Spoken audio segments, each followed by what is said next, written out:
So we're very happy to see you here today. Welcome to American Language Center Advanced, and welcome to the first Writing Center in Moldova. You're going to hear a very interesting presentation. This is the topic, how to write in plain English, okay? And the speaker is Marta Kuhar. And as far as I know, Marta has she taught for more than 20 years business correspondence, how to write business emails, so she has huge experience in this field. And we're very happy that you agreed to present here today. By the way, if I'm not mistaken, this is our presentation number 8. Okay? So those of you who are here today, you just missed 7 presentations already. But don't worry, we filmed them and we put them on our YouTube channel. So just in case if you want to catch up, you can always go on YouTube and watch one of those presentations which you did before. There was a very good presentations on citations and plagiarism, one on how to write a personal statement, one about TOEFL writing section, one about how to write a good grant proposal. Okay, but let me tell you a couple of words about the whole project. So in total, we're going to deliver 20 presentations this year. And this project, the first Writing Center in Moldova, was funded by US Embassy and US State Department. They just love the idea of having at least one writing center in Moldova, because unfortunately, to our knowledge, no universities in Moldova have a writing center. So the idea of the center is that, first of all, we're going to organize presentations, and you can learn more about different aspects of writing. Second, you can bring your essays, personal statements, cover letters, TOEFL essays, business letters, research papers, and we will send to our experts who have experience of working in different writing centers. They will check it, make suggestions and comments, maybe edit it a little bit, add some commas, change some grammar, and send it back to you.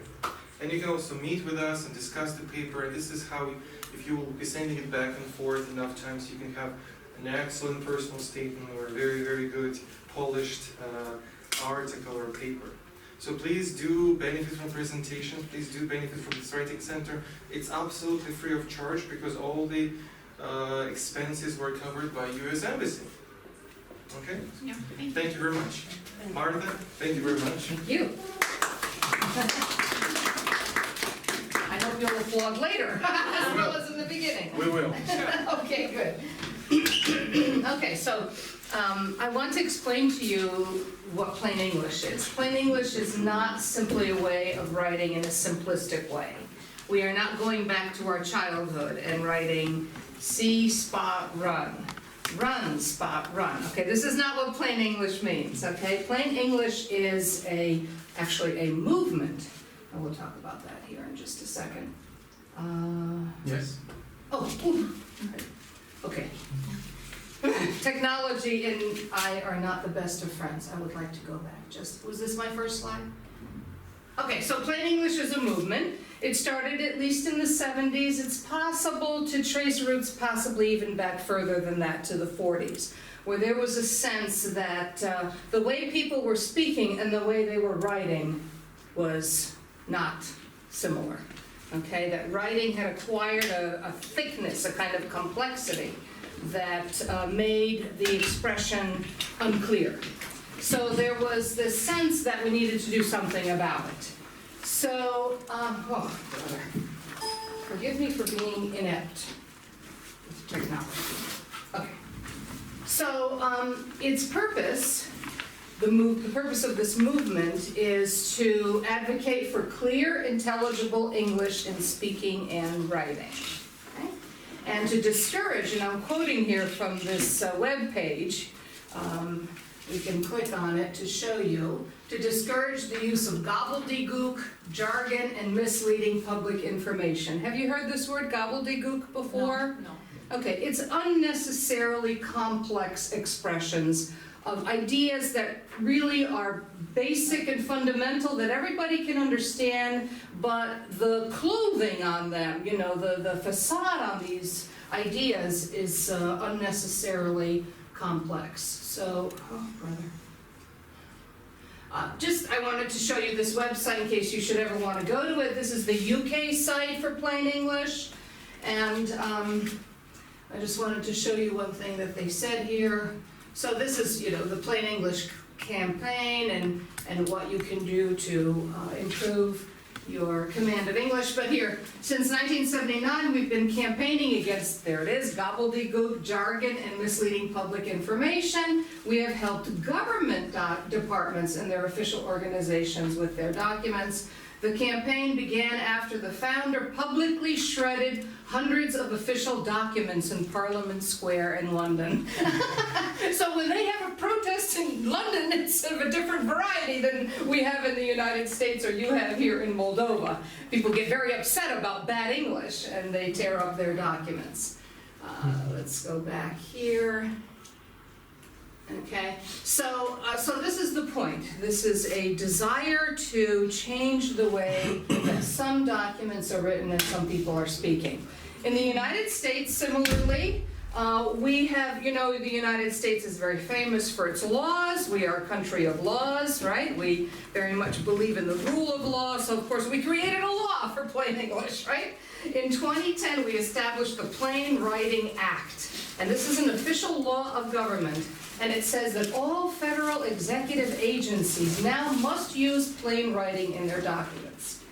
And this has put a lot of English majors into good jobs in the government because they are effectively the grammar police, the plain writing police now in the government. They check all the documents, and if something isn't clear, and I have several examples for you, they will send it back. These plain English employees send it back to the original writer and say, this is not clear, you need to rewrite it, you need to revise it. And plain English is now required not only of federal agencies, but also of companies registered under the SEC, the Securities and Exchange Commission, which essentially is all companies and partnerships in the United States. So here's an example, okay? Would anyone like to read this? Anyone like to try to read it out loud to the group? I shall read it. Please do. The amount of expenses reimbursed to claimant under this subpart shall be reduced by any amount that the claimant services from a collateral source.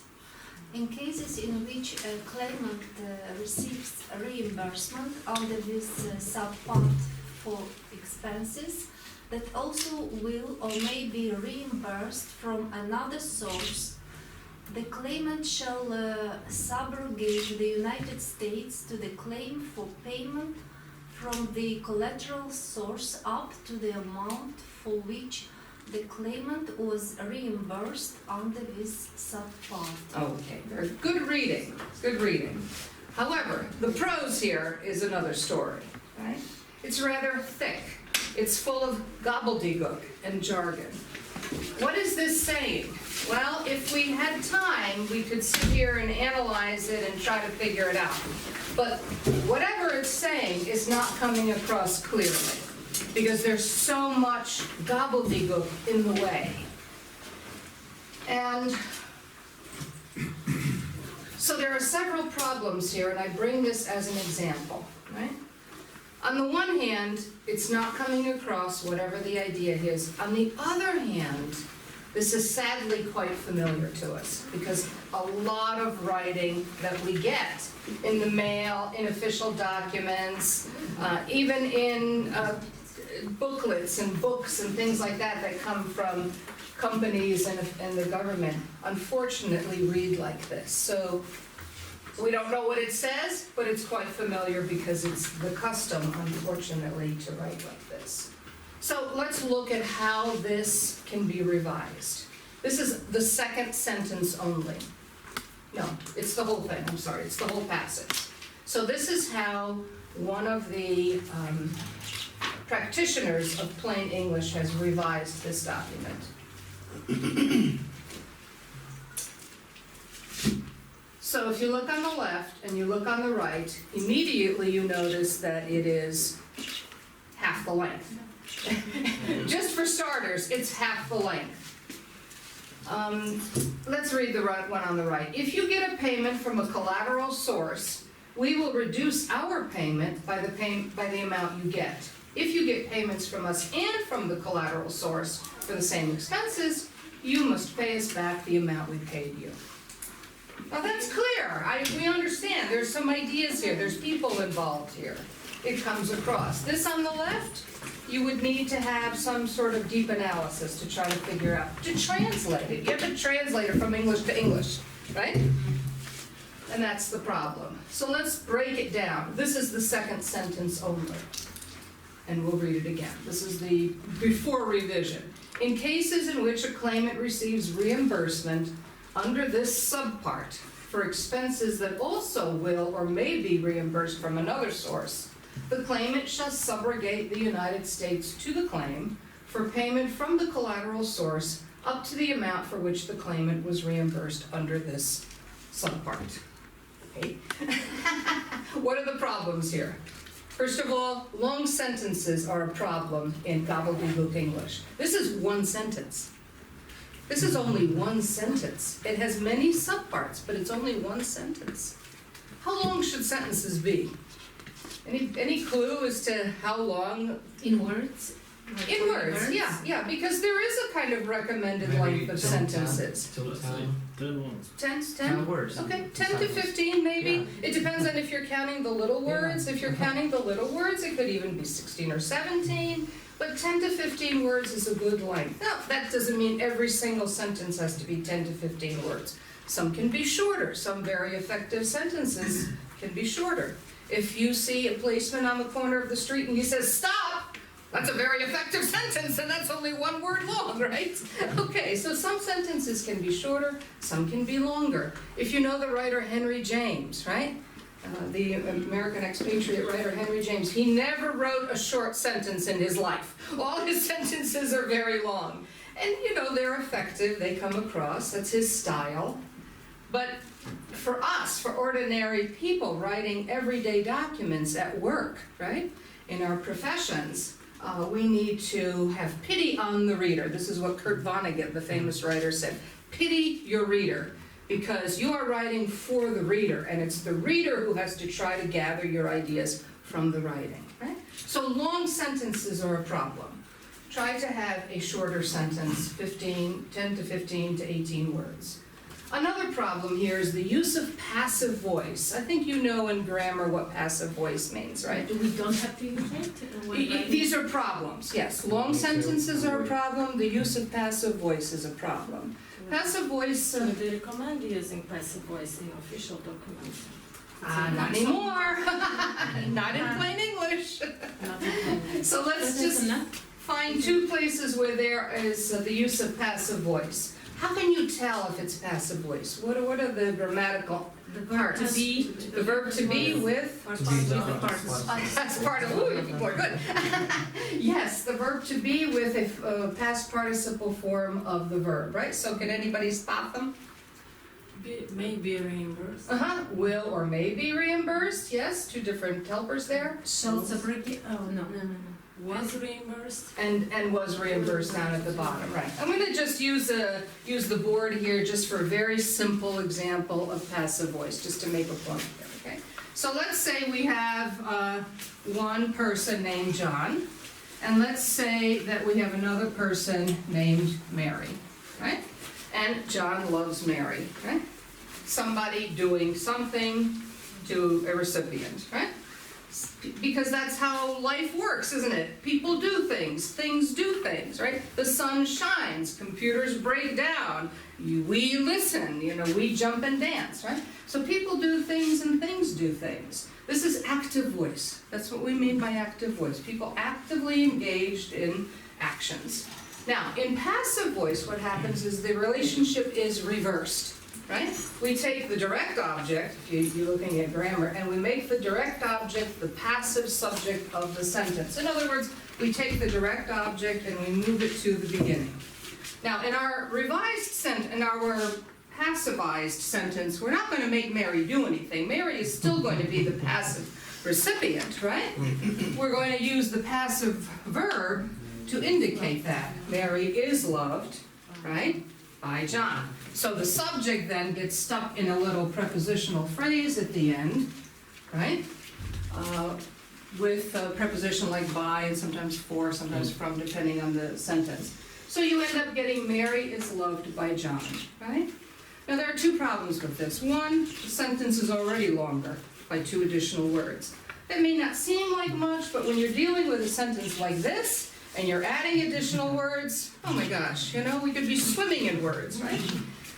Secondly, this is a kind of reverse logic, because this is not how we think. This is not how people act, right? This is backwards, and we have to sort of rethink this whole sentence when we see passive. Now, it's true, passive is commonly used in many professions. It's commonly used in the sciences, right? Because what we're interested in the sciences are the processes, right? This was discovered, this was investigated, this resulted from. So some places and sometimes it's necessary. It's necessary even in ordinary speech if we don't know who the actor was, right? So let's say Mary comes into the office one day, there's this beautiful bouquet of roses there, and you know, the card says, from your anonymous lover, right? So somebody might come and say, ooh, who sent you the flowers, right? Mary is loved, but we don't know by whom, right? Or here's another example. By too many. What's that? Mary is loved by too many. So you come into your apartment one day or your car one day and something's been taken. And you're not gonna say, someone, I don't know who, but someone robbed me. You're probably gonna say, oh my gosh, I've been robbed, right? Yeah. I've been robbed. I am the passive recipient of that action, and I don't know who did it, so I can't say. Whoops, I can't say. So sometimes if you don't know the active agent, you must use a passive voice. I'll give you one more example. Let's see, what is your name? Sasha. Sasha, okay.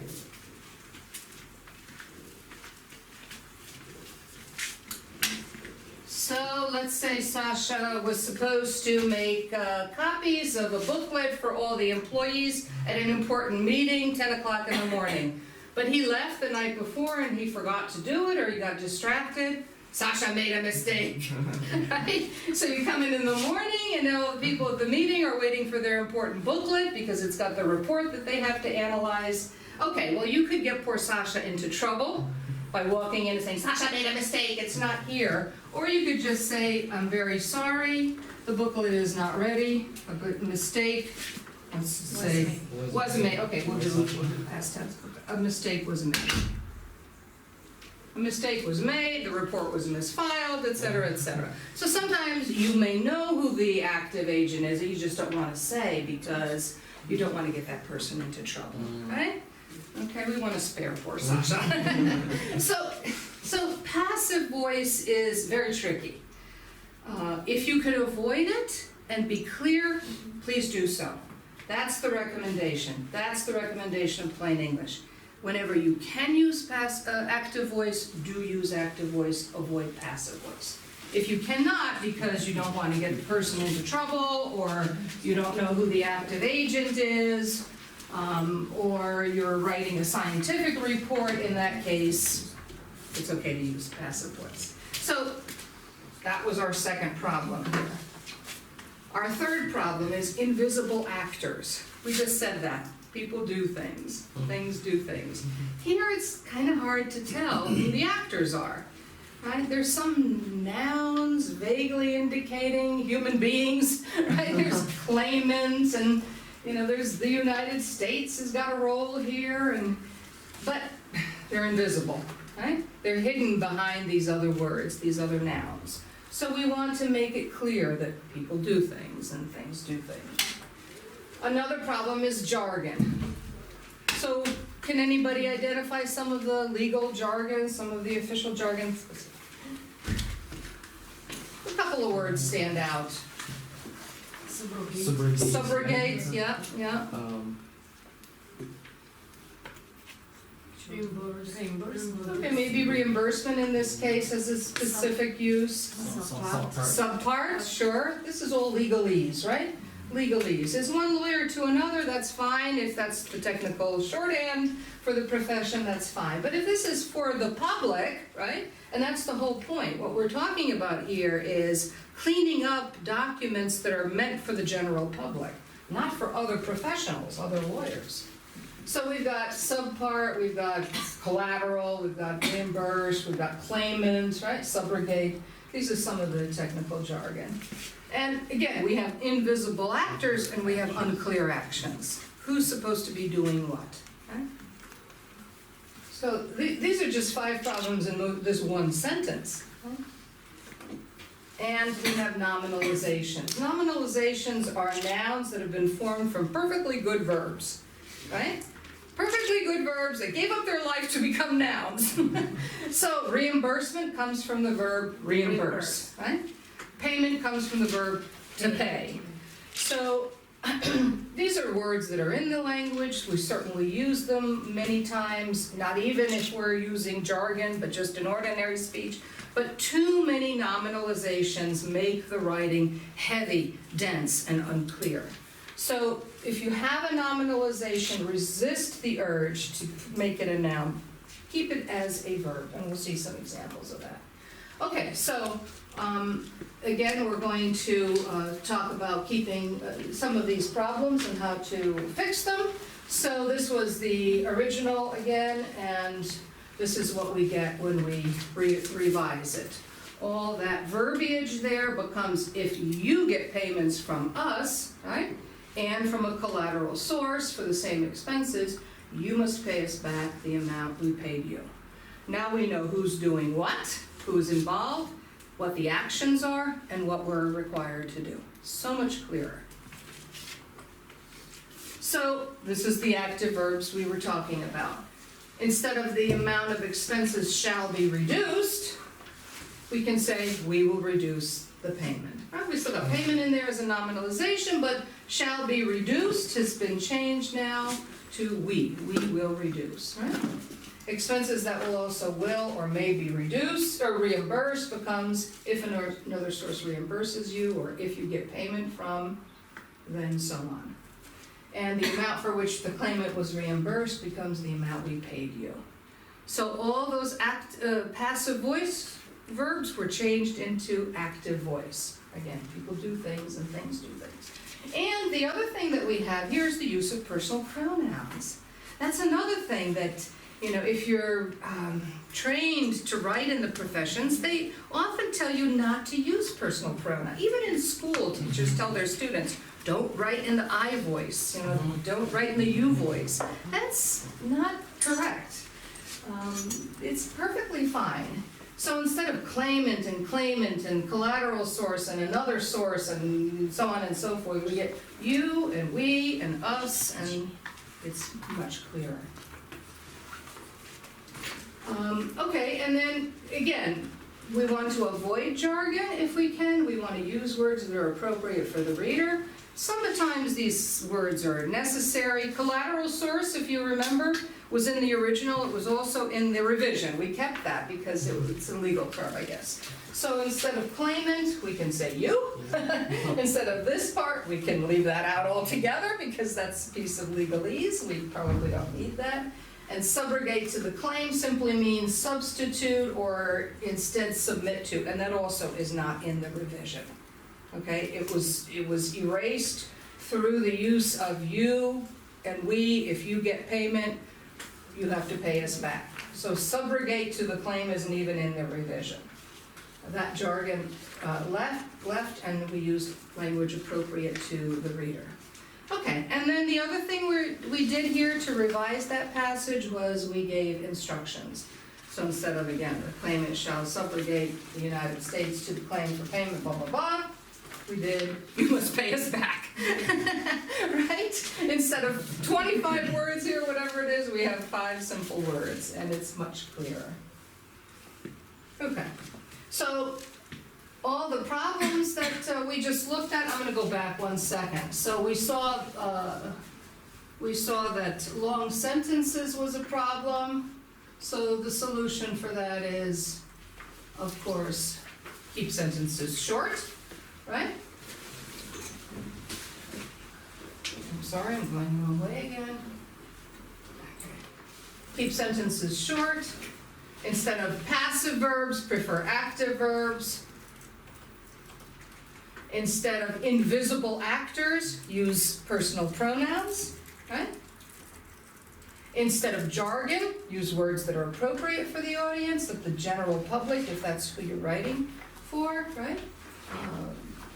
Words that they know. And instead of unclear actions, give clear instructions, right? Tell us what to do. And again, instead of using nominalizations, use the perfectly good verb that's hidden in there. So instead of reimbursement, we reimburse or we pay you back. Instead of payment, you pay, we pay, right? Instead of claimant, you claim. So those are all reimbursements because they all came from perfectly good verbs originally. Okay, here's another example. This summary does not purport to be complete and is qualified in its entirety by the more detailed information contained in the proxy statement and the appendices hereto, all of which should be carefully reviewed. Does anybody know what that means? What does The summary is not complete? That part was clear. Yeah, the summary isn't complete, we got that. Mhm. What is purport, not purport? Yeah, I don't Purport, does not purport, does not claim to, does not promise to, yeah, does not pretend to. It's the first time I read. Oh, I see. okay. Again, it's not a word in common use. It is a perfectly good word of English, but it's not the word that you would normally choose, right? Completion is contained in the appendices. Mm-hmm. Yeah. For more information, go look in the appendix or the proxy statement or whatever. I love the word here too. When you see a word like here too, you know you're not in the territory of plain English. Nobody uses a word like here too anymore. Maybe they did 100 years ago or 150 years ago, but nobody in normal conversation, okay? You don't say, oh, please come here too and listen to this lecture. We just don't use that word anymore. So here's how we can fix it. Because this is a summary, you should read carefully the entire proxy statement and its appendices before voting. Right? Right? Yeah, that's what it says. This is a summary, it's not complete, right? Read everything. Read the proxy statement and the appendices. The voting part isn't in here, but that was in the context of the whole statement, before and after this part. So again, the sentence is shorter, we have clear actors, right? Clear instructions, right? We've avoided jargon, and we've avoided nominalizations. Right? Okay, example 3, this is one of my favorites. Anybody want to try this? Anybody want to read this? Open the door a little bit, 'cause it's warm in here. This is even hard to pronounce in English. From a native speaker, what about us? I think exactly. Okay, so it says, in use, the rotatable perfused time-varying electromagnetic force I don't even know where force bioreactor. I think that's all one noun phrase, right? The rotatable perfused time-varying electromagnetic force bioreactor supplies a time-varying electromagnetic force to the rotatable perfusible culture chamber of the rotatable perfused time-varying electromagnetic force bioreactor to expand cells contained therein. This is an example of a company that sent their documentation. Okay, they have to send it to the SEC to make sure that they have all the approvals and that the lawyers, the lawyers have to approve it basically in the SEC. So they sent it to them. It was immediately sent back, with a big question mark, right, over the paper, right? What are you saying here? And it went back and forth and back and forth. I think they said like 6 times. And the company couldn't understand why they weren't getting approval. They couldn't understand why the people at SEC couldn't understand this. They had a blockage, right? a different kind of writer's block, and I couldn't see that this was unclear. This is finally what they agreed on. This device is designed to grow more natural cell cultures. That's basically what it's a machine, right? It's a machine designed to grow cell cultures. Here's a different kind of example, not from sciences and not from the legal profession, not from government or business. This is somebody writing about the genre of murder mysteries. So this says a large number of people enjoy reading murder mysteries regularly. As a rule, these people are not themselves murderers, nor would these people ever really enjoy seeing someone commit an actual murder, nor would most of them actually enjoy trying to solve an actual murder. They probably enjoy reading murder mysteries because of this reason. They have found a way to escape from the monotonous, boring routine of dull, everyday existence. You know, in the face of it, this is a little clearer. It's not scientific, it's not legal, you know, it's not businessy, you know, it's sort of ordinary. So we are getting more of this, right? Could it be improved? Absolutely. Are there some long sentences here? Yes, there are. Is there some, you know, hidden actors and hidden actions? Yes, there are. We could probably make this clear. The worst thing about this is that it's very highly redundant. So if you look at it, you see murder, murders, murder, murder, murder, murder, and murder, right? Of course, they're talking about murder mystery, so you have to use that word, but do you have to beat it to the ground, right? And then you have extra verbiage like our large number of. What's a good synonym for a large number of? Many. Many, there you go, many, okay? As a rule, probably you don't even need as a rule, right? The sentence stands on its own authority. It stands on its own power. If you say that this is what's happening, then we understand that that's what's happening. You don't need to add something like as a rule, or really ever. That's another thing that good writers tell you, is avoid words like really. We use them in our speech all the time, but must we use them in our writing? Probably doesn't add much. Or there you go, actual, actually, actual. These are filler words, right? They're filler words. We're trying to pump some extra energy into the writing, but it really doesn't add anything. So most of this is avoidable. And if we clean it up, we get many people enjoy reading murder mysteries. They themselves have not committed, seen, or solved a murder, or felt any desire to do any of the above. Reading these books allows people to escape the monotony of everyday life. So it's essentially the same statement, it's just cleaned up, it's cleaner, it's clearer, you don't have the redundancies, you don't have the fillers, right? You don't have the repetitions, the sentences are shorter, there are clear actors, and so on. Okay, so I'm coming to the end here, and then I have some exercises that we could do. So this is what we want to avoid. All the things we've talked about. Avoid long sentences. Again, that doesn't mean that every single sentence has to be short. Some can be shorter, some can be longer, but the average length should be somewhere between 10 and 15 or 18 words, right? Depending on if you're counting the little words. Try to avoid passive voice by using active voice. One thing we didn't isolate, but we saw examples of, try to avoid weak verbs and use strong verbs instead, right? Write with strong nouns and verbs. Try to get rid of unnecessary extra verbiage, superfluous words. Try to avoid legal and financial jargon. If you have to use a lot of terms that have to be defined, like claimant and collateral source and subpart, if you have to define all that vocabulary in your document, then maybe you should find a better way to say it, right? Avoid words that need to be defined, or a great many of them. Avoid abstract words, prefer concrete words, avoid unnecessary details, avoid unreadable design. And this is actually just a partial list. I have 9 items here. The Plain English Handbook, and this is government issued. This is a government issued, US government issued document. I shall click on it. Tells what else we can do to clean up our English and make it readable, understandable, and clear. So you can see www.sec.gov, right? So this comes from the US government, and it's a whole handbook. You're welcome to click on that, sec.gov.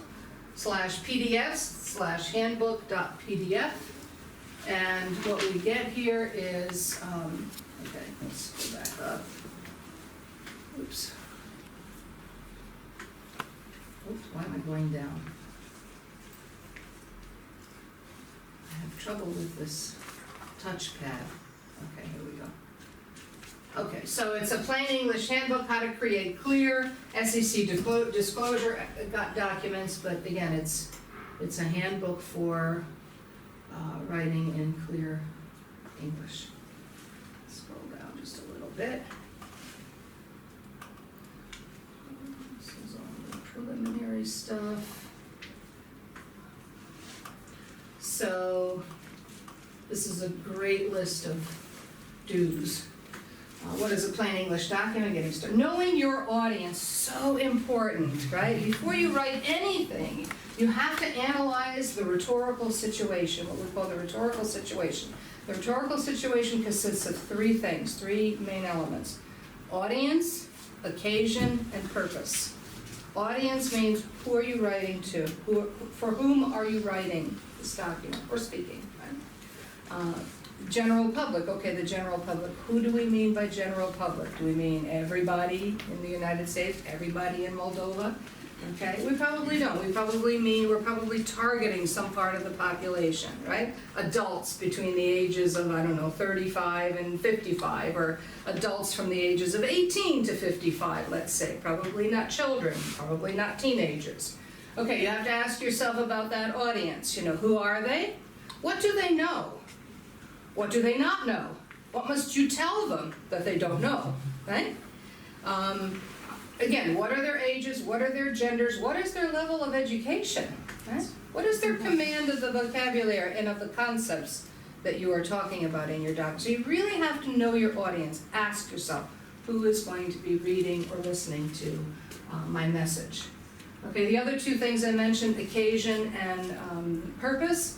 Occasion means, in what environment are you giving this information? Is it a document? Is it a letter? Is it a web page, right? Is it a YouTube video? Is it, a letter? Is it a speech? What is the environment for conveying this message? Because that's going to make a huge difference. You're going to present things differently on a web page than you will in a pamphlet that people can download or order through the mail or pick up at the office. So, Marshall McLuhan said the medium is the message, right? So the environment for the message, the occasion for the message is very important. And then the purpose, right? You need to ask yourself, what is the purpose of my writing or my speaking here? And most experts say that all purposes boil down to three: to inform someone about something, to persuade someone about something, and of course you persuade them on a foundation of information. So persuasion is complicated because it's information plus persuasion, right? Information slanted a certain way to persuade. And third is to, generally speaking, to celebrate. And that might be anything from giving a speech at your friend's wedding, to your friend's birthday party, at a jubilee celebration for somebody, or a stand-up comedian. So the third purpose, to celebrate or entertain. Those are the three purposes, but you must know this before you sit down to write or speak anything. Okay, and then, knowing the information you need to disclose. That's part of the rhetorical situation. Reorganizing the document. This assumes that most things that we write are not in a very good organized order, and that we need to work on organization, right, to make sure, because sometimes we write things the way the ideas flow, the way we think that the logic flows, but that's not always the best way to convey the information to the audience. The audience might need to have it in a slightly different logical order, so you have to put yourself in the shoes of the reader, right? Or the listener. There's writing in plain English with all its tips, designing the document, again, the presentation, and so on. So there are many, many good things here in case you wish to pursue this, this subject with more reading. Okay, oops. All right, so keep going. One more thing. This is not in, that SEC document, it's not on any of the web pages for plain English. But as a native speaker and sometimes working with people for whom English is a second language, one thing that I would strongly recommend is to make sure that you have mastered correct verb forms in English if you're using English, right? If you wish to travel to the United States, or if you're communicating with people in the United States, maybe you work for a business that markets its products to the United States, critical to know the proper English verb forms, because that is a dead giveaway. Even if everything else is pretty clear in your writing, we can almost always tell. And it's probably true the reverse. As a speaker of English, if I'm trying to говорить по-русски, I mess up the verbs all the time. Okay, I'll be the first to admit it. But the verbs are the dead giveaway. So even if everything else is very clear and you have sentences of the correct length and you have the actors and all that other stuff, if you don't have your verbs in good verb form, that's going to be a problem. So these are just a couple of examples. So the boy's supposed to call home when the party was over, but they decided it's fun to hitchhike. We're supposed The boys were supposed to, right? decided it was fun. Or it would be fun. They decided, right? Because we have past tense Yeah. up on top. So decided, and it was. And even though that, it may still be fun to hitchhike, the whole thing is in past tense, and that has to be rendered in past tense too. Well, I said would be because, it's conditional, right? Okay, so she walked through the house, but one door is locked. She used her key and is going in. The secret room looking like a nursery. Was locked. Was locked. She used her key to go in, perhaps. Mm-hmm. Secret room. Looked. Or went in. The secret room was looking like or looked like, yeah. You can almost understand why the person writing this shifted to present tense. If this is a story, then, you're telling, mostly we tell stories, narratives in the past tense. But then if you want to increase the tension, you shift and it's a play-by-play, right? The present tense, she walks in, she opens the door, she looks inside. So you can almost understand why the person would do this. But then your first sentence has to be present tense too, Yes, that's right? Yeah, So you need to keep the time. You need to keep the tense always. exactly, you don't want to shift mid-gear. And then he is knowing my name. This is something I commonly hear. Oh, well, there's the revision of that one, and he knows my name. He knew my name. Okay, so I'm just going to end with this. This is from Stephen King, the great writer of mystery stories. If you want to be a writer, he said, you must do two things above all. Read a lot and write a lot. This is really good advice, especially the first part, read a lot. And, read a lot of good writing, right? So if you're now going to master professional forms of business writing, reading Stephen King, that's for sure. But you're going to master the flow, the rhythm, the styles of English reading a good writer like Stephen King. Read whomever you like. Read Time Magazine. Read, U.S. News and World Report. Read good essayists. There's a great essayist, David Brooks, in the United States. He's a little conservative for my taste, but I love the way he writes. He writes, it's like manna from heaven, It's so beautiful, his writing, that even if I don't agree with his ideas, I love to read what he writes. What is his name? His name is David Brooks, Brooks. And you can just Google David Brooks and everything will come up. He works for PBS? I forget. He works for a news organization. So that's my talk for you. Thank you for your attention. And I thought maybe if you would like, we could do some of these exercises. These are just ordinary exercises, many of which I would do with my students. But some of these go to the points that we've talked about here, eliminating wordiness from sentences, avoiding jargon and so on. So maybe we can, you want to try a few of these? Yeah. Okay. let's start with the first one. You have W21, right? W2-1.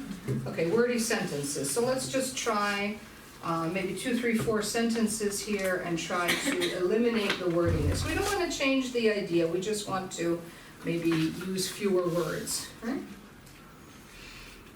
So instead of Martin Luther King Jr. was a man who set a high standard for future leaders to meet, we could say,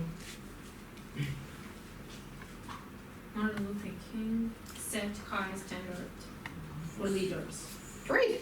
I like that, yeah, absolutely. You'd have to decide whether you wanted to keep future in there or not, right? Leaders could be contemporary, it could be, so if he was writing, set high standards for youngsters who are going to be leaders, it depends. But yes, we don't need was a man who, and we don't need to meet, right? Okay. B, Annika has been deeply in love with cooking since she was little and could first peek over the edge of the big kitchen tabletop. Like childhood. Yeah. Since she was a child.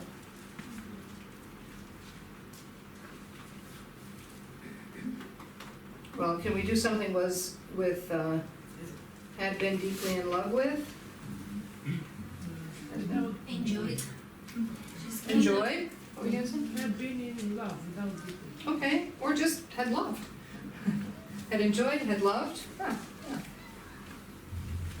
Had loved or has loved or has enjoyed cooking since she was little or a child, either way. Anything we could do with the second part there?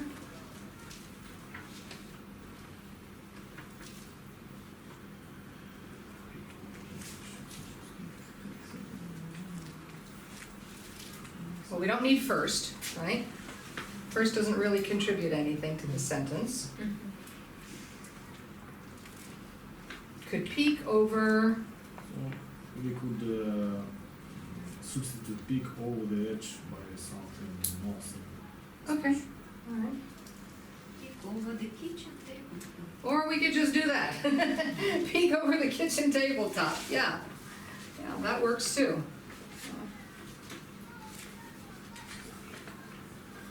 Okay. C is pretty good as it is, except for, there's something we can get rid of. C, sentence C. In my opinion. In my opinion, let's get rid of that. Yeah, but when I we need to show our opinion, sometimes we do need to say, in my opinion. But not True. always. True. But if we need to point out that it's our own opinion, then I think we need to. But if it's your paper, Excuse me? if it's your paper, Yes. whose else's opinion can it be? Maybe you cite somebody. And then you would say it.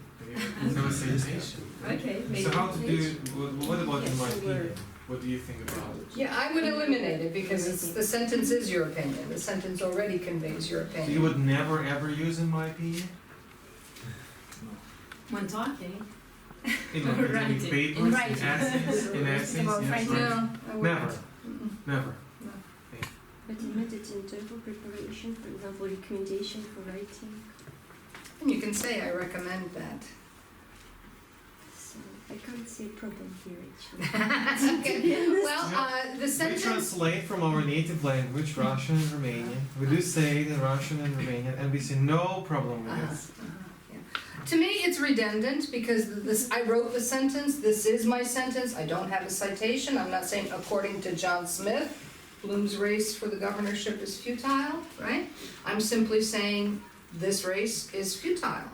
And if I do that, then it is my opinion. I wrote it. And I if you have a delivered it. statement which says whether you agree or disagree with this statement, to use it. So you have an essay in which you have to agree or disagree with this. If someone asks me, do you agree with this? I would say, yes, I agree. But on the other side, if the writer wanted to communicate that he doesn't consider himself all guy, so he can use, in my opinion, purposely. You see, we keep resisting. Can I ask you? Try it without and see what it feels like. So you're a native speaker. So for you as a native speaker, when you read such sentence, in my opinion, comma blah blah blah, how does it sound to you? It sounds more polite. It sounds not natural. It sounds more polite. Any other ideas? Too polite. Any other days? In my opinion, It shows, it Bloom's points race out for the that this governorship your is a own opinion. futile exercise. How does it sound? Shows your personality. Shows the personality. What? How does it sound to you? It sounds To me, it's the weird. equivalent of really or actually or very. So how does it sound? Like you really? What do you think about the author, about the person who wrote this? Yeah, I think it was a little pompous, Pompous, a little self-important, right? showing off. Yeah, a little bit. You don't want to look pompous. It doesn't look polite. I would just say we avoid it in English. We don't need it. We don't feel as if it contributes. You have to ask yourself, what does this contribute? And to me, it does, to my ear, it doesn't contribute anything to the sentence. It doesn't give me more information. I already know this is your opinion because you wrote it.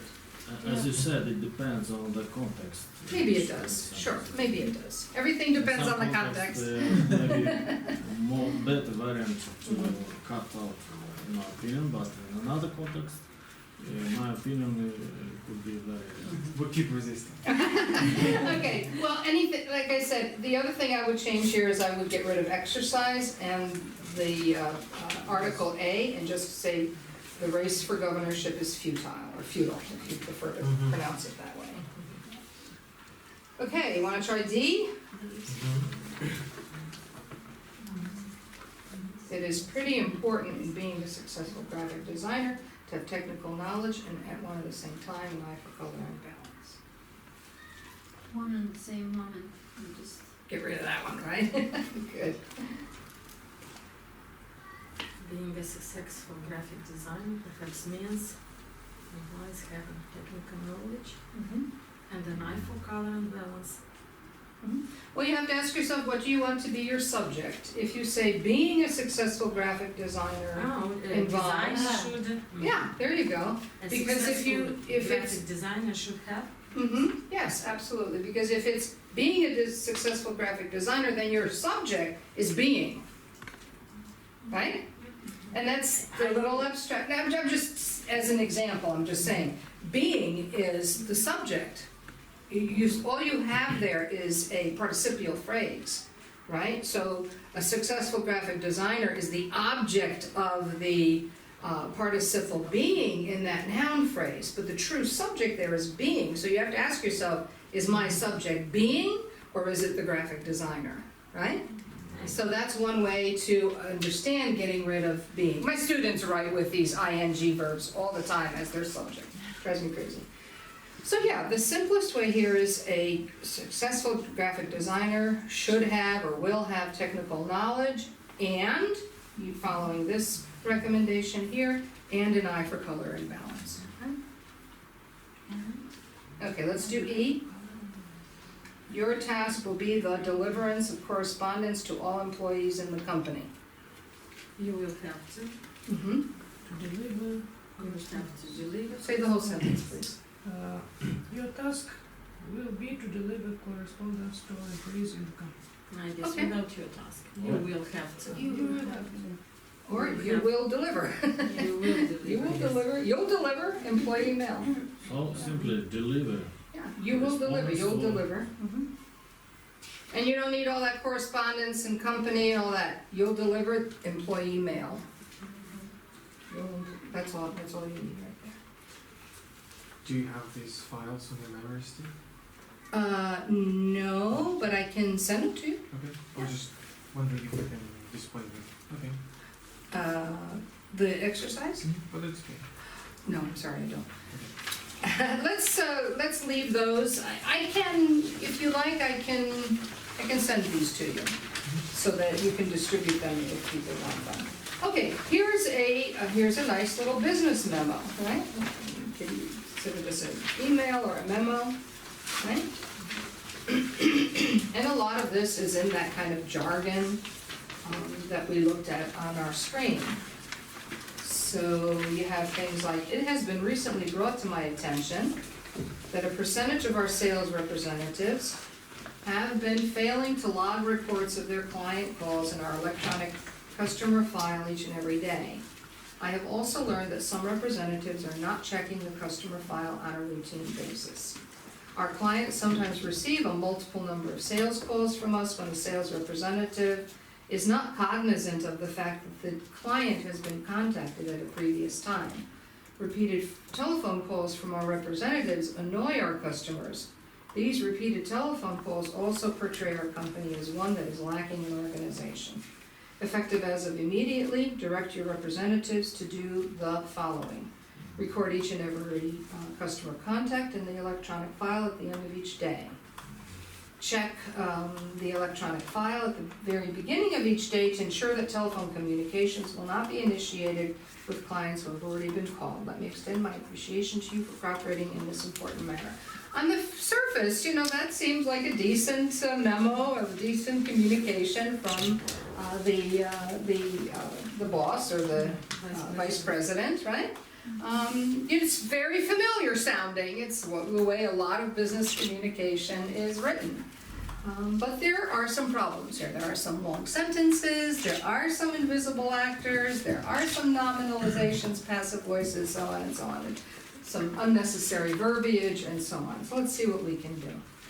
I'll just give you a few minutes, okay? You want to take a few minutes and see what you can do here, and then we'll talk about it?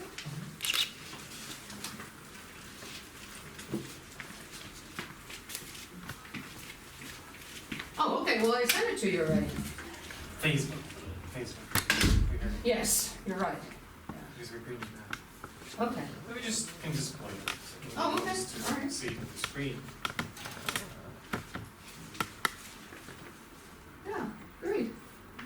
I can't write over this though because it's a PDF, so if we wanted to. We can write it.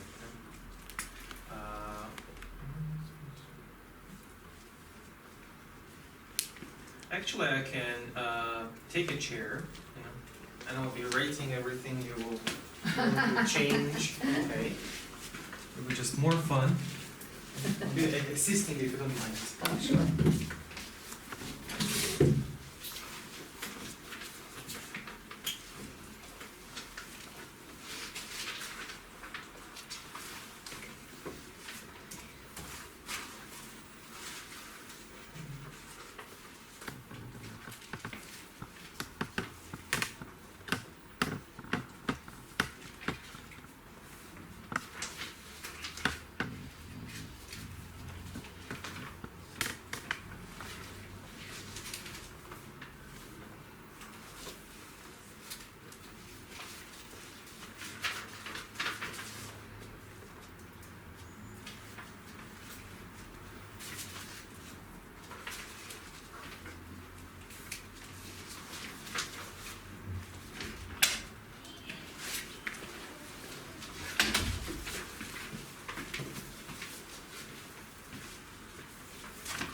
So that's a Word document? Yep. Oh, clever. So if you want to change something, we can do it. Great, very cool.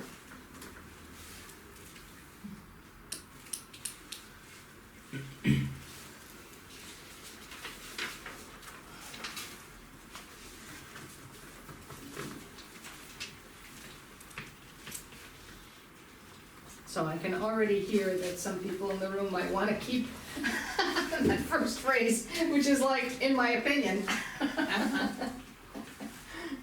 Yeah, amazing. It sounds so Official. pompous. It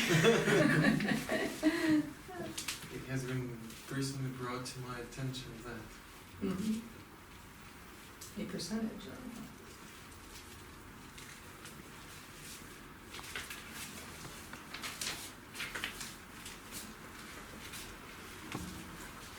But isn't that, can I have a question? Isn't that kind of distancing? It's kind of, it's not my kind of direct notice, or I noticed the too many messages you can go. Kind of, it has been brought to my attention. Yes, Well, it's just exactly. distancing, make it less personal, and that's why maybe less bossy, isn't it? This does, yeah. Okay. And is that a good thing? I guess so. Why would it be a good thing? It isn't. It isn't. No. I mean, your purpose here is, again, purpose, Inform. right? What is your purpose? To inform. To inform and to persuade, because you're trying to get people to do something. You're sending this to your district managers, you're their vice president, right? Your job is to get them to do certain things. You make you're the decision maker, right? And your job is to get them to follow your instructions for the good of the company, for the good of the employees and so on. But you don't want to be imposable. You don't want to be authoritarian, right? Unless you're vice president. Even So, if you don't want to be unfriendly. It's better to lure with a carrot than with a stick, right? So it's better to be friendly but decisive than to be bossy or distant. So this phrase is a phrase of a person who sounds indecisive. Did I get it? It has been brought to my attention that indecisive? I don't know if it's indecisive, it's a little pompous to me. And it's not getting to the point. See, when you started talking, I thought you were going to talk about invisible actors, because to me this is definitely an invisible actor situation. So that's the first mistake, kind of. I would cross it out. Improvement. I found out. For the sake of clarity in plain English, I would cross that out immediately. Done. Can we say only I have recently noticed, I've noticed that. Brought to my attention, like, need something good. You have to ask yourself, what is the purpose of the sentence? Is the purpose of the sentence to let your district managers know that you found something out? Or is the purpose of that sentence to tell them what you saw? Maybe they don't know that you found out. But if you're saying it, then they know.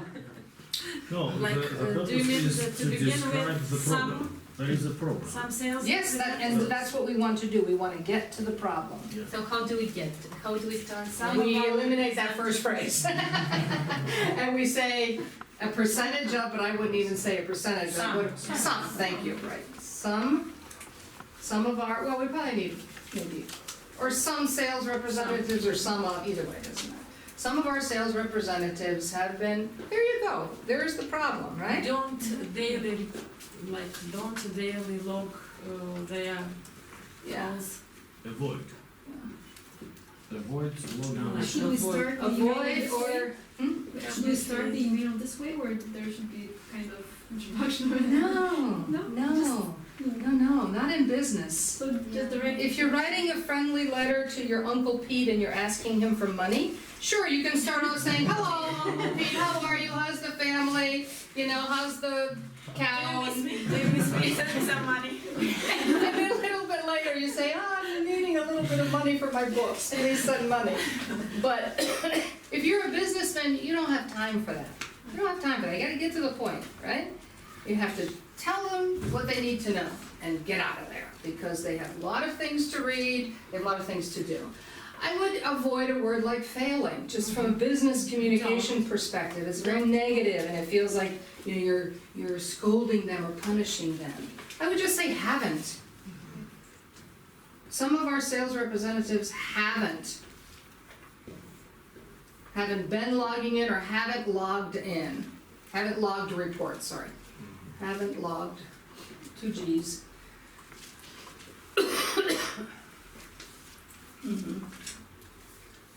So that every day at the end of the sentence, allows us to use present simple either. Like don't, I'm sorry. so that every day and every day. Yeah, we do need to do something with each and every day. We need to convey that idea in Every the day. sentence. Daily, don't Daily, let- sure. Haven't logged reports of their client calls daily, or haven't daily logged reports of their client calls? Or daily at the end, either way. So, but daily needs to be in there somewhere, yeah. Good.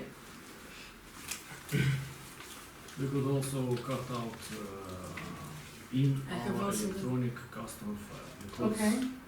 it implies logged reports. It's already know that Uh-huh. It it's should about be into- electronic customer. I suppose it's possible that it's a written, could there be a non-electronic No, file no. logging into a book somewhere? Well, but everybody knows in that company where the reports in Okay, That's what's up. Good point, good point. If they're employees in the company, they know where those reports get logged. That's a very good point. Okay, and then, Also, I have also learned that some representatives. Maybe without I have learned. Also. Also but some also representatives. Or even without also. Yeah, so this phrase goes together with that one. It has been brought to my attention, and And I also learned. Goes together to the rubbish bin. some representatives also, or are also, I think we need the also, because that's an additional piece of information, right? Oh, Are also, so additionally sounds too pompous. Additionally, they don't check regularly the customer file. very good, yeah, regularly is a good word there. Are not regularly checking the customer file, good. Is it appropriate to say plus, comma, Um, some representative? no. Additional. In addition or also. This plus that, you can say that in some sentences, but not as a transitional phrase. Plus is not a good transitional word. It's an additive word to something that already exists in the sentence, like a plus sign. Could we use passive voice in this last sentence? Please, please. Can we? Like customer files are not checked regularly. Why would you wanna do that? Regularly. Instead of some representatives, yeah, like. People do things do things. That's what they're doing, that's the problem. Okay. So some aren't logging calls and others aren't checking the files. So that's that's the statement of the problem. Now we get to the solution, right? So we used haven't logged, it seems to me, so we haven't checked. Oh, I see, uh-huh. Yeah, because Okay. that's present simple or present continuous, so I think it doesn't. Vladimir, Haven't, it could be relevant to write the resulting sentence below. because it's hard to read. I'm ready. Okay, so some of our sales representatives, No, some sales. Some say. or some sales, okay, that's fine. But it's also important not to overdo the job of simplification. Representatives. Haven't. Yeah, I would do haven't been, because it is a progressive, I think you need a progressive form here. Haven't been logging reports of their client calls. Yes. All the client calls. Yeah, haven't been reporting, haven't been logging reports of their Daily. client calls. Daily. In our customer That's it. file. Yeah, that's it for that sentence. The next. So, And here it you was could. 3 lines long, no, it's one. Well, we still have the last sentence, and you could say, instead of repeating some representatives, you could say others haven't been checking the customer file regularly, or haven't been regularly checking the customer file, yeah. Then we have a nice parallel form there too, right? The two sentences are parallel. Yes, that's better. So which one is better? Second one. The second one, because It's the first clear. one we have used. It's shorter, it's clearer, people do things, you got active stuff. That's it. It's amazing. It's Great, magic. yeah. It's magic. It's magic. Okay. You wanna look at the second paragraph, or Sure. you wanna do this on your own?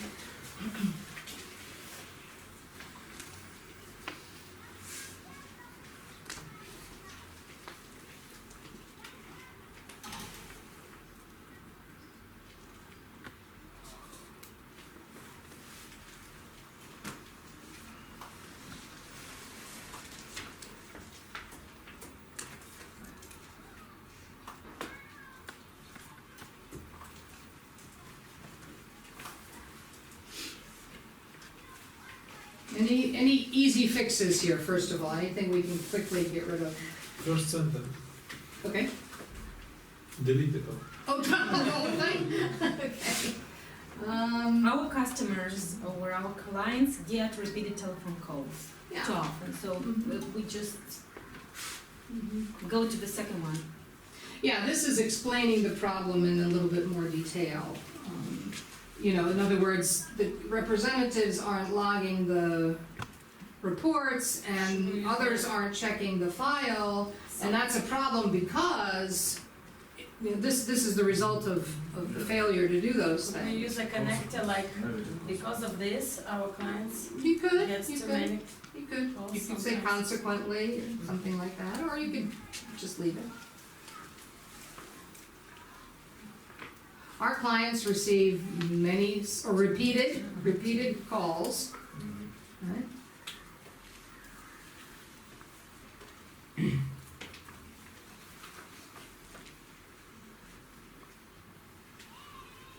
What else would you? So we could substitute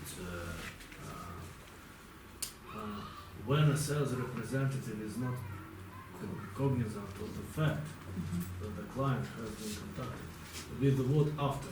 So our clients sometimes receive a good number of calls after they have been contacted It's, previous time. it's not unnecessary, It's unnecessary. like, it's a consequence of the. I think one thing you could do, if we're talking about trying to make a connection to the previous paragraph, is maybe take this whole subordinate clause here from Yeah. when and move it to the beginning. Because that makes a nice connection to the previous one, right? So when a sales representative isn't aware or doesn't realize that the client has been contacted before, right? So that connects with the previous, right? The clients then, or the clients receive, sometimes receive repeated calls. That annoying. Yeah, let's change is cognizant of the fact that, we don't like that, do we? It's so beautiful. Where is it? First, as a representative doesn't Is not know, cognizant of the fact. doesn't know, He's not Doesn't aware. know, doesn't realize, isn't aware, any one of those is better. Has been previously contacted, instead of at a previous time, maybe?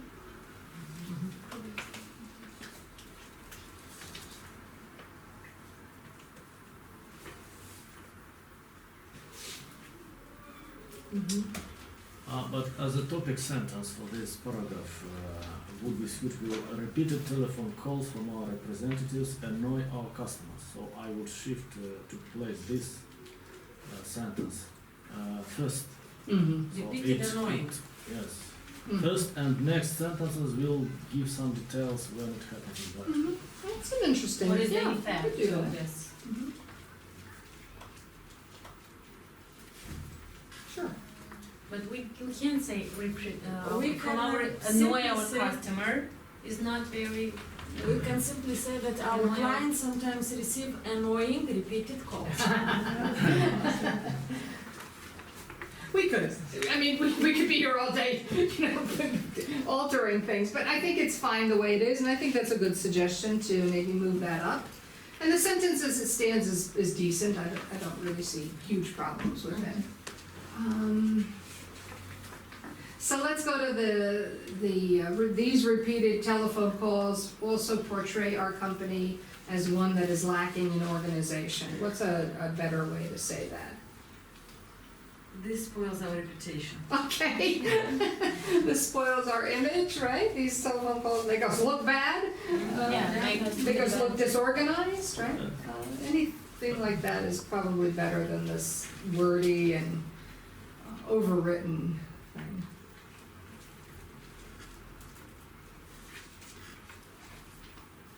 I would get rid of portray, because this is not a novel and it's not a, photographer gallery. Make us look.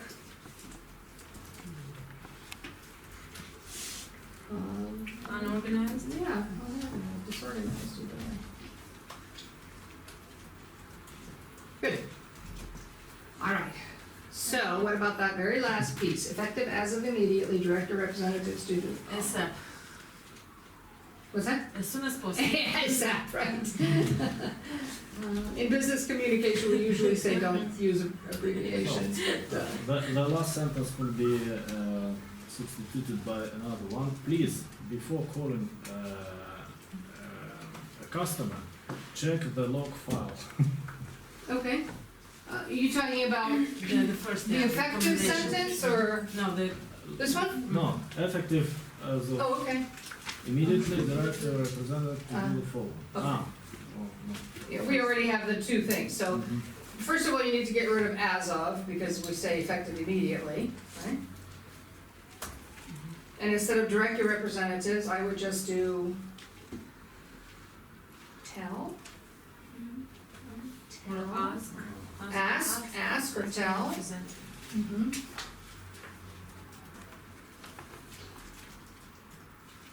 Great.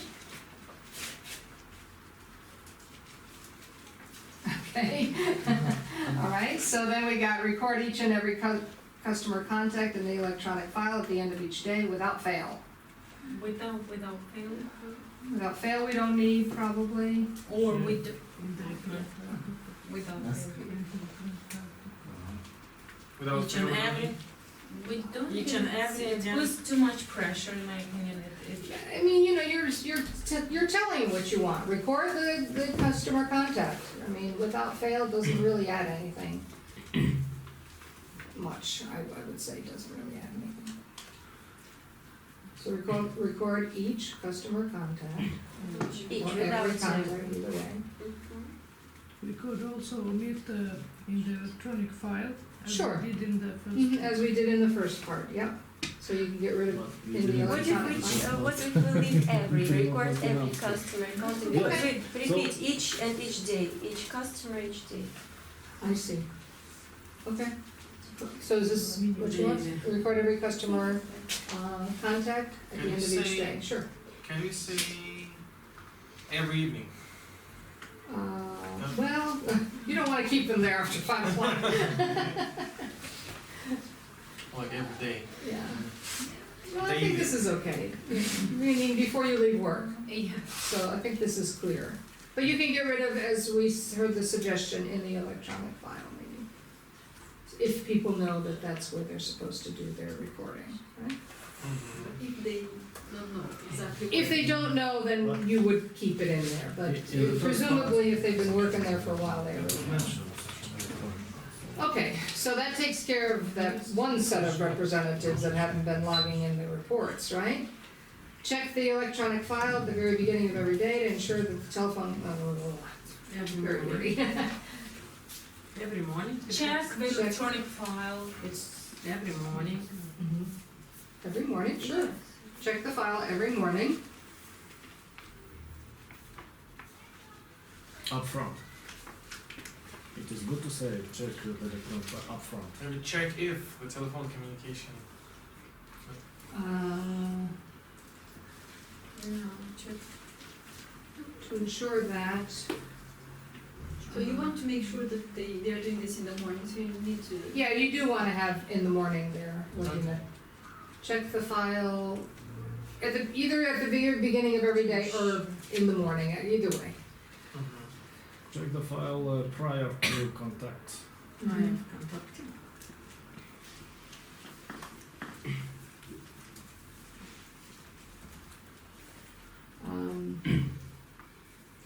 I would just personally, all that extra words there, ensure the telephone cannot be an issue to guard against repeated calls.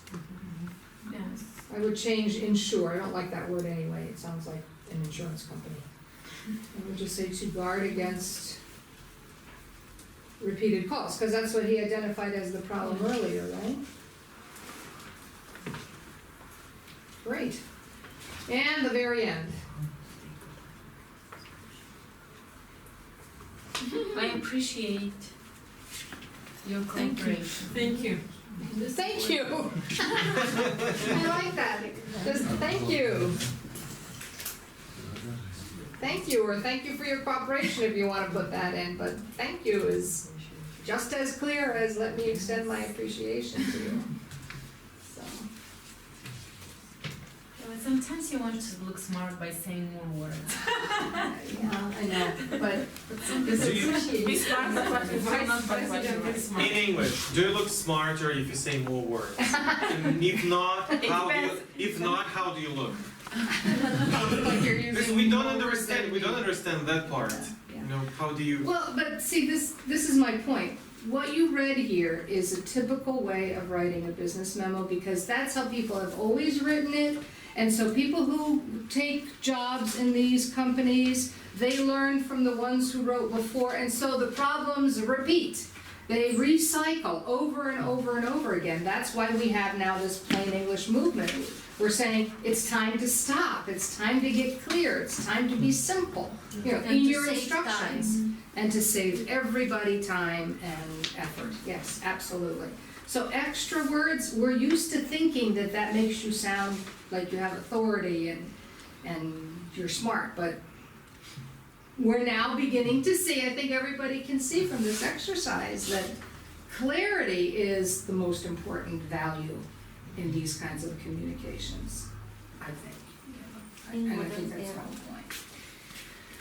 All right, well, we have a lot of exercises, but we're out of time, so I would ask you to, as all of these are really good exercises, but appropriate language and jargon, W4.1 and W4.2 are really good exercises.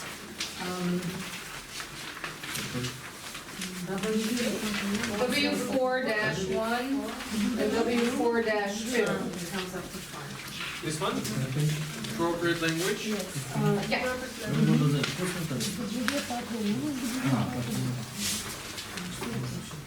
We could do just a couple Okay. before it's time to go. Okay.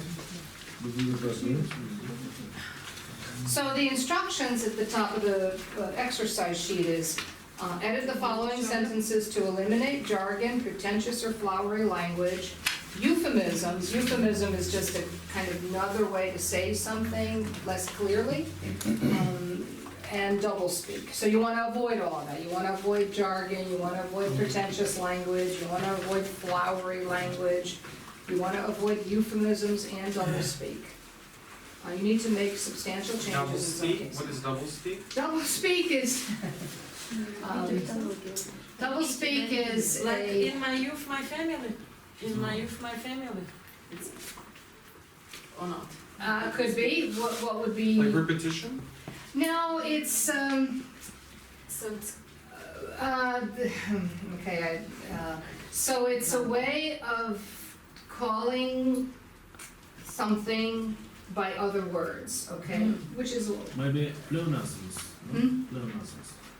I'm sorry. Pleonasm. Pleonasms, yeah, maybe like, but doublespeak is a particular kind. So instead of referring to, okay, just a simple example is the dearly departed. Okay, so if you refer to someone as the dearly departed, that's the dead person at the funeral. Okay, so instead of calling him the deceased or the dead person, we call him the dearly departed. So it's sometimes trying to soften something by using a phrase that means the same but is in different language. The military does this a lot. I wish I brought some examples. CIA, they no longer kill people, they neutralize. Exactly, that's doublespeak. That's And why exactly is it right. called double? Because it's saying something that could have been said simply and clearly with another phrase, a double, Mhm. okay, like a double. So it's 2 times bigger, yes? No, not two No. times bigger, just, it's like a twin, Twin. but with other words that supposedly soften Okay. the impact of it, but, Двойник. yeah, like a двойник, right, yeah, in language, right, exactly. Sarah, could you give an example of euphemism? A euphemism is something similar. It's also using a phrase to substitute for the original phrase. It's not so much to soften or deaden the effect. You know George Callan? Short. Carlin? Carlin, has a very famous talk on euphemisms. he does? Okay, yeah. And he says, sometime during my life, toilet paper became bathroom tissue. That's another good Nobody example. notified me of this, you know, it just happened. Toilet paper, bathroom tissue, very good. That's a Toilet euphemism. became restroom, Yes. or When washroom, or how do you call it? Yeah, You don't say, either way. you don't say Restroom. toilet anymore, yeah? replacing Yeah. words that would some people think impolite, like so Mhm, not saying mhm. toilet in the public, but Mhm. bathroom. Mhm. So ladies Or- would Kind of That's die, pass away. Instead of die, we can say that. Exactly, yeah. So it makes, okay, it's similar to me to doublespeak, and I got confused. They are similar. Doublespeak is intended to soften the effect Mhm. of, like, dead or Yeah. war or killing, Yeah. okay? Whereas euphemism is just a kind of a flowery way to say not something. calling a person stupid, but not very bright. That's perfect. That's a perfect example, yeah. Okay, so here's just a couple of examples. In my youth, my family was under the constraints of difficult material circumstances.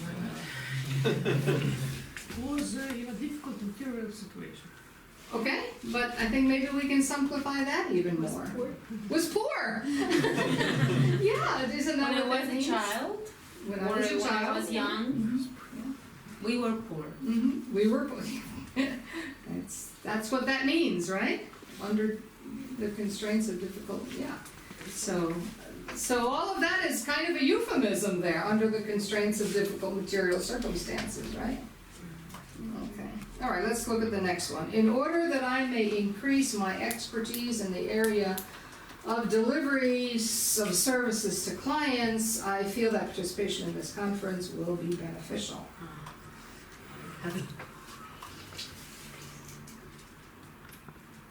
Let's sort this out and ask ourselves, what is the key piece or pieces of information in this sentence? If you had to circle one or two words at the most. Increase Participation in participation in the conference. conference. Like Okay, perhaps so something about the conference and something about improvement. improvement. Very good, okay, good. So what is happening in narrative form, in chronological form? Where is this person, or where does, Is in the conference. he's in the conference, Conference. let's start with the conference. right? This conference will Increase my increase my expertise. expertise. Perfect! This conference will, I think I heard a version back there, but, Will increase my expertise. well, No. will help me? Will help. Oh, will improve. Will improve or will help me? Yeah, will help me. Um, Will help me. will help me And that's serve my all. clients. Because there's delivery of services, right? Will help me serve my clients. Or will better help me, or will help me improve, yeah, something like that. But anyway, we don't have to torture it right now, but look at what happened. It's just so much clearer But now. when we need to meet a requirement of 220, 260 words in an essay. Substance, facts. When Facts, it takes so statistics, many numbers, quotes. That's what We you don't put have in. so many, or our students don't have so many facts and numbers at the time. They have language. Or quote. Yeah, that's what happens because we, like students, especially from first to 12th grade, they need to, because they are learning how to create an essay actually, not a business letter. So we are coming from there. So me personally, I can talk about it. We're coming from there where we are taught this way, and then it comes when you are getting in business, you need to shorten everything. Right, That's that's where true. it comes from. Okay, but well, yeah, but These are kind of You don't different mean that only purposes for for business, I writing. guess. Different but you don't purposes want, for you don't want to teach Yeah. them to pad it with extra empty words. You want to teach them to put in substance. So if you've already got all your facts, your statistics, your expert testimony, quotations from your experts, you've got examples, and you've got whatever, statistics, names, proper names and so on. After you've got all that basis of information, then you teach them to interpret, to analyze, to put in their own thoughts without saying, in my opinion. Let them comment on the numbers, the statistics, and the expert testimony. Let them comment in their own words, interpret, analyze. That's where you get the substance in, and that's where the student puts himself in the paper, right? By responding to the data. There's the data, that's the research part. They get the data in there, but then they respond to the data. Ooh, that is such a valuable exercise for students. That's what teaches them to think, to respond, to react to the information. That's so important, and that's where they really learn. That's where the leap becomes, because they learn critical thinking. I would say, but empty words, no. So it really is 11:30 now, and I think we probably should go. The next exercise, which we won't do together, but I invite you to do it on your own. Try it out. 4-2? It's 4-2. Again, it's a little letter, right?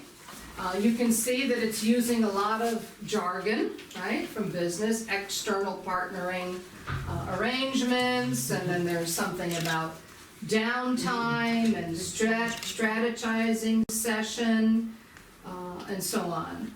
There's some downtime. Customer-centric approach. There's a lot of jargon in here that probably could very easily be revised out, and you'd still end up with a very clear and concise message to this person. So I invite you to try this on your own, and we can. We don't have time to do it right now, but you can do it at home. You can then bring it to us or send it to us to our writing center. We will check it and send it back to you with our feedback. That's good. Yes, do your homework. Do your homework. So English is no mystery. You called it magic, but it's magic that we can all do, right? Every single one of us has the toolbox to revise wordy, pompous, overly written, jargon-filled documents into plain and simple English to communicate better. So, good luck.